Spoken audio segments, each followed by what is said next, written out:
देखिए, दो रास्ते हैं आसिम मुनीर साहब के पास, तीसरा रास्ता कोई नहीं है। एक रास्ता ये है कि वो इमरान खान को छोड़ दें और पाकिस्तान में इस्तेहकाम आने दें, क्योंकि इमरान खान को जेल में रखें तो उन्हें फिर सारी दुनिया की वो बातें भी माननी पड़ेंगी जो पाकिस्तानी पसंद नहीं करते।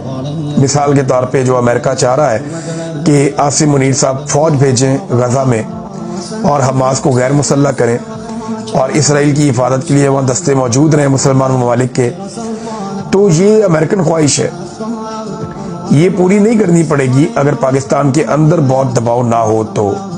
लेकिन पाकिस्तान के अंदर बहुत शदीद दबाव है, तो अब दो रास्ते हैं उनके पास, या तो वो इमरान खान की बात माने या वो डोनाल्ड ट्रंप की बात माने। तो मेरे ख्याल में आसिम मुनीर साहब इमरान खान की बात नहीं मानेंगे।